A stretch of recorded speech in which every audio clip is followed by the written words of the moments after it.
All right, we'll be back from the break, and thank you for joining us here. If you're just joining in, it's the third hour of the show, and our discussion continues here this very morning. But before that, just to remind you that there is a Zabu platform that is available for you if you want to invest in securities and bonds. How quick and how easy is that? Is you can use your NIN to have a registration done, and within 24 hours you're good to go with investment in the different bonds and securities. That is according to Zabu, powered by Altex East Africa. Zabu says, my money, my future. And then you are easily good to go with that. Markets open at 8:15 a.m. and close at 3:15 p.m. East African Standard Time. They are closed during weekends and the public holidays. There you have it. Okay.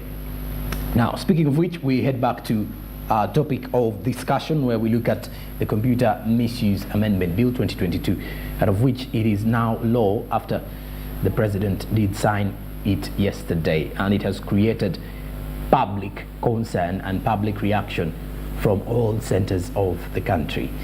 I do have Councillor Luis Chisito, who's taking us through the entire discussion. So, Council, if you had to look at the overview of what impact does this particular one have onto the public? The unintended consequence of what we have called in Serial Cost Bill is that it's going to have the adverse effect of having the unintended consequence of giving rise to the dark web. The dark web means people will use anonymity to communicate. Now, the dark web is a place where very many illegal things happen. And I think countries like the US, they have been running after dark web websites. The FBI, they've been all over the place. But that was the implication also that government has, if at all government wants to get to the root of the criminals they want to get to, and if they're using anonymity and anonymous identities, and they will have to invest more. Okay. Because police in the dark web is not cheap, it comes with some expense. So on the part of the state, it's going to cost them more. Because people are going to innovate, and one more innovating around this. And again, you find people creating dark web websites where they will share all personal information. Because look at it, already what is happening in the world is the information that the personal information of people that is leaked online is sold in the dark web.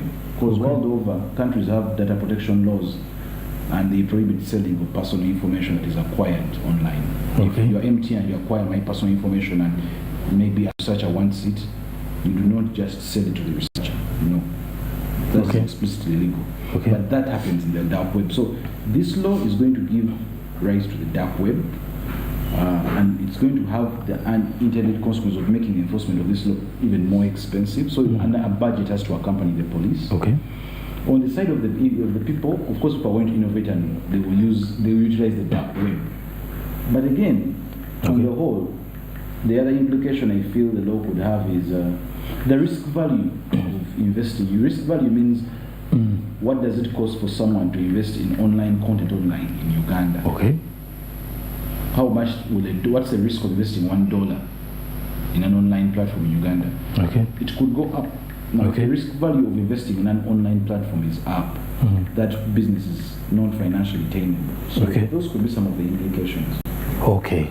And when you mentioned about the government bringing in more budget to implement this particular law at the expense of, again, the taxpayers' money, this brings me to a question whereby, at least if you can briefly also break it down for us, how will this then affect our business community? Now, as a case in point, you've mentioned the risk value of investing in online platforms and all that. We also have the business community now who are using these online platforms, and in one way or the other, some of them have been affected before the law came in place. How is it going to affect them, or how is it going to be of value to some of them? For the business community, particularly those businesses that are tech businesses. Okay. You know, when you pass such laws, you send a certain signal to the world. So any person who's going to invest in an online platform will have to do a lot of due diligence on content creation, the kind of content is going to put online, and has to be careful not to share unsolicited information. I don't know what will amount to unsolicited information. But as a business, you have to do due diligence, and the people you actually put on your online. And again, there are some businesses online, by the way, like the YouTube, whose businesses either to be social media influencers or YouTube content creators, or such people have to be careful what they post, and if they're to advertise certain information, it should be solicited information. I don't know what will be solicited and not solicited. I don't know whether you can give consent to someone and then when you withdraw it becomes unsolicited sharing of information. And then the law also helps businesses that are faith-based businesses. I don't mean faith-based, I don't mean religious businesses. No. I mean, you know, like a bank. The reason why a bank has its value is that people have confidence that the bank has the money to give you. Because whatever money you put in a bank as a deposit, it's usually not your money, by the way. It's the bank's money. Because on the balance sheet of the financial institution, it's looked as a liability to the bank. Okay. Now, such businesses that rely on public confidence should be very happy that the law has passed. Because now, one, anyone who comes around saying that this bank is undercapitalized, the company can go and file a case with court and say he's sharing unsolicited information that they know not, or they have no information about. So it gives some hope to, again, those types of businesses like banks, like capital markets, licensed persons, financial institutions, businesses that rely on credibility, where you don't need a credibility. Now, you saw a few weeks ago, there was information that Credit Suisse and Deutsche Bank were going to go bust, that their credit default swaps were now showing signs of having a higher interest on them, and therefore that information, now you imagine that information came out on Ugandan bank. I think you saw what happened. Just with the saga of the previous Crane Bank and all that, the FCU. So you could argue that this law, for a business that is relying on public confidence, it could strengthen their faith that no one's going to misuse the online platforms to spread toxic rumors against their businesses. That could also, if you look at it from that dimension. Okay. But media outlets are terming this as a controversial law, but how inconveniencing is it? Because we may think it is, in the long term, for example, for the business community, they will have at least more of a defense mechanism with the fact that they will be more secure in the way they relate to the public now. But how inconveniencing will this be in this short time of implementation? Like I've already said it, the law is going to be convincing in that the amount of money you're going to spend policing people online, or even investigating, because the investigations that come with cybercrime are not ordinary investigations. You need some investment. You need to understand now, for instance, Stellanians, like I've said, it was already acquitted because they couldn't prove it was her typing those abusive comments. Statements. So, again, it's going to take training of the police, how to draft charges, how to sustain those charges in court. And again, the judicial officers have to be trained better. But again, another inconvenience is going to create a conflict between the Data Protection and Privacy Law and the Computer Misuse Act. Much as the jurisdiction of data privacy is somewhere in NITA, people normally report crimes to police, but again, police will be forced to get the intervention of NITA, either unnecessarily or unnecessary. So that is one of the other inconveniences I see moving forward. Okay, Council, I am a social media user, you are a social media user, and in here, I convey information via mainstream on television. If at any one point, I want to look at my defense situation now, defense strategies. If at any one point I get misguided in the kind of information I send out to the individuals out there, how am I going to survive now? Because at one point you may release information of which it may be your opinion, an opinion that is backed by your own facts, that sometimes may not be factual according to those in authority. And then the law hits you. How am I getting out of this? You see, like I told you, most of these laws, when they are passed, sometimes they don't even intend to sustain a charge in court. Sometimes they put a charge on the charge sheet or on the indictment, and then whether the DPP sanctions the charge or not, it doesn't matter, provided they have a convenient reason to hold you. So this could be one of the laws they could use to hold people. Okay. what amounts to fact and non-fact, like I told you, this is a very vague law, so anyone can fall prey to it because of the vague provisions and the vague language. It's very easy for you to share unsolicited information. Like for instance, you don't know what amounts to unsolicited information.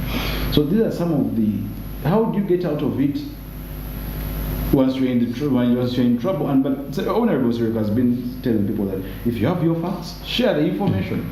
But even when you have your facts and the person you're showing it against disputes the facts, you can still have to wait for courts to determine whether there are facts or not. So it's a tricky situation. All right. And when you look at this legislation, which was introduced by the Kampala Central Member of Parliament, Mohamed Nsereko, I said earlier, it has received a lot of public reaction, most people saying it is preventing them from sharing their humble opinions or their honest opinions, and that is mainly because of the criticisms they've been sending out to the government. And some are saying this particular law has been put in place for the government to at least fix its side and then prevent people from criticizing it. But then, according to the Member of Parliament, Kampala Central, Mohamed Nsereko, says if you have the facts and you're sure you are backing them with all the evidence, then you're free to share it. Share it responsibly, but make sure it does not create any violence whatsoever in the country. It should not spark any hate or anything to do with dissemination of wrong information, because at the end of the day we've all got to see how wrong information can impact on society. How people perceive information sometimes may not be the same way it was supposed to be perceived. I may convey out something today and then it may reach you or reach a certain destination with different facts or different opinions. So that clearly marks it for this particular bill and the law. So it is something that most of the Ugandans should be very cautious, more so the social media users. Some of them have actually been arrested back in the time, even before the law came in. Now, at the time when the law comes in, make sure you have the facts behind it.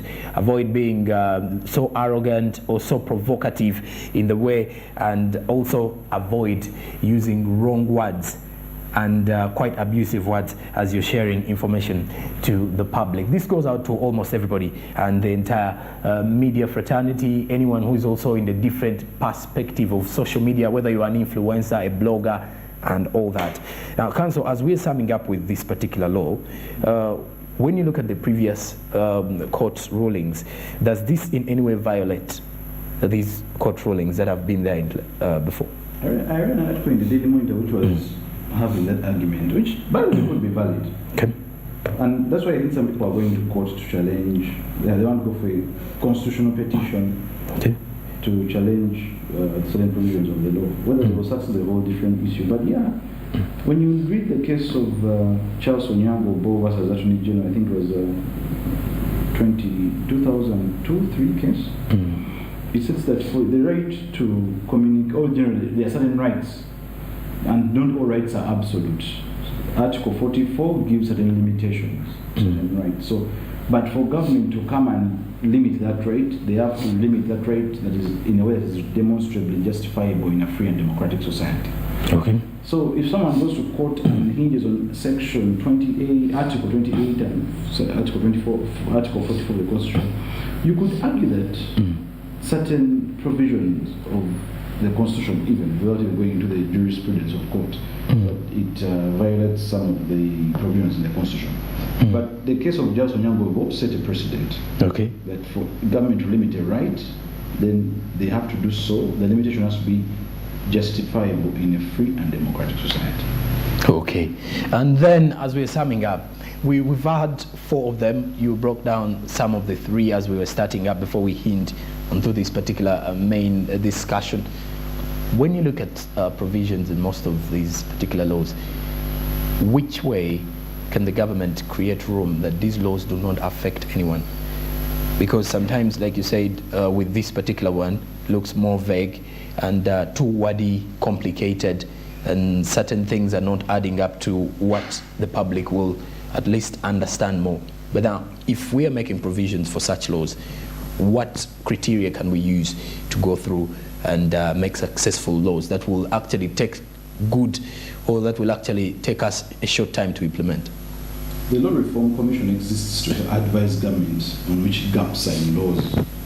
So I think the Law Reform Commission, the government should listen more to the Law Reform Commission on certain on whether certain laws are necessary and whether certain amendments should be done. Because that's their job. So I think the Law Reform Commission should, in the reports it tables to either Parliament or government, it should recommend certain laws it feels are redundant, or those that have been passed and don't need to be repealed, and we have many such laws. So I think the Law Reform Commission should play a more proactive role in that area. To at least to ensure that that comes to pass. All right, and as we're summing up here, I've been having Councillor Louis Chizito, who has been taking us through this particular situation of the Computer Misuse Amendment Bill, now of which is now law in the country. President Museveni did sign it yesterday, so that means you need to be very cautious with the information you're sharing. Council, your final parting shot as we're winding up with our discussion. Like I stated already, the Computer Misuse Act replicates very many provisions in the Personal Data Protection Act. And I feel that for online safety, we need clarity in the cyber security laws. And we are losing that clarity by having amendments like the ones that just made to the Computer Misuse Act. Therefore, if we want to deal with the cyberspace and secure the cyberspace, we need to have a holistic discussion on all the laws that exist and their efficacy. So, basically. Okay. Thank you very much, Councillor Louis Chizito, for making your time this morning and highlighting more of this particular one. We shall surely be having him next time to digest more of the other bills, as well as matters to do with legal economic situations in the country. And that is it for our topic of discussion, and thank you very much for catching us up wherever you've been. I'll be right back shortly with the SMB Insight.